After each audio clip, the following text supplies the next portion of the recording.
nervous. Okay, great. Who you with? They're all academy. High school. I'm in high school. Yeah. Nice, nice.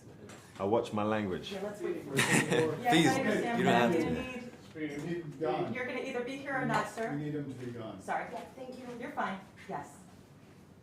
Okay, name and affiliate. Alec Blanco, they're all academy. Rolling. Thank you. It's a dope hat.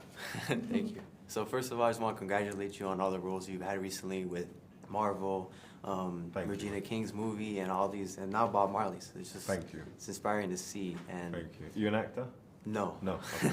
I just, it's inspiring to see the success and the dedication that you I have. appreciate it, man. And so, first, is how important do you think it is to play this role and this icon to so many people who look up to him, especially here in Jamaica?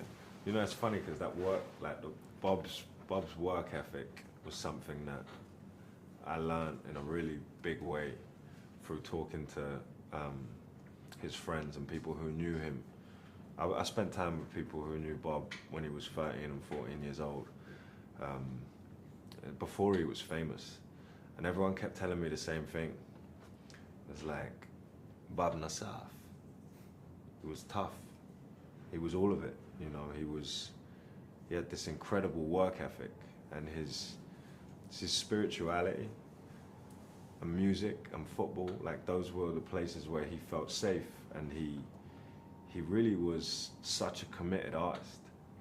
And I feel like what I learned about Bob was that he felt like he was in service to something more than himself. And that was proven by how much how hard he worked on what he did. Like Bob was up before the sun every day, composing and writing songs. He liked his voice first thing in the morning when it was rough, and just to find inspiration in those quiet moments, you know, to write as many hit songs as he did. There's not many people who can do that. And not being a musician myself, I really learned that, you know. I was like, oh, you know, he made The Godfather every other year, you know. Yeah. Like, that's the equivalent. He was knocking them out. And so, I mean, it's just meant everything. I mean, the last 2 years of my life, being with the Marleys and spending time with Bob's friends has changed me in ways I don't even know. Of course. And just like to add on to with his family, like you were guided by the people who, there's little children playing them in the movie.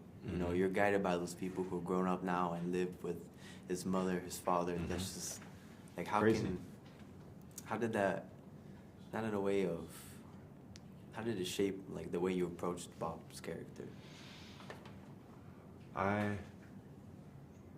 feel like I had to really listen more than I've ever had to listen when it comes to like building a character.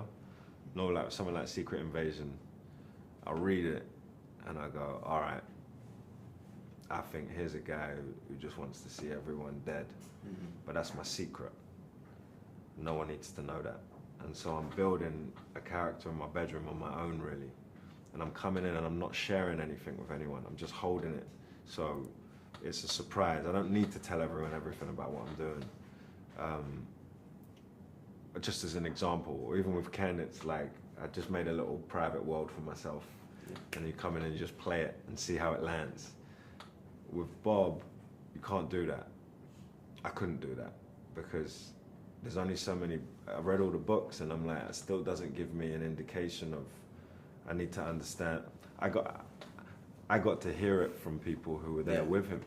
You know Neville Garrick, he's in the film, he's the guy who does the, he's, you know, Neville, rest in peace. He passed away a few months ago. He sat in the bedroom with Bob in London when Bob was writing that album. And Neville had a notepad and he wrote down the lyrics as Bob was composing the songs. Not for all of them, but for a lot of them. And he was there downstairs when they were writing that album. And Neville was with me in the room when I was doing the scenes. Wow, and Neville was there every day. So I think just on an energy level, we got a couple more minutes. I think just on an energy level, it just created a sense of love and a sense of safety on set for me. Because it's like, with Bob, rightfully so, you go like, he's one of those characters, you go like, you don't mess with that legacy. Exactly. You know, it's too powerful. Like, the music and the impact it's had on the world is unlike anything, really. Because of the substance of the message of Bob's lyrics. It's not just any pop music. It's like, his music is deep, and Bob was a deep guy. And he died really young. So I feel like, I can't remember what your question was now, because I'm just talking at you. It was a great answer. Yeah. Thank you. Yeah. Perfect.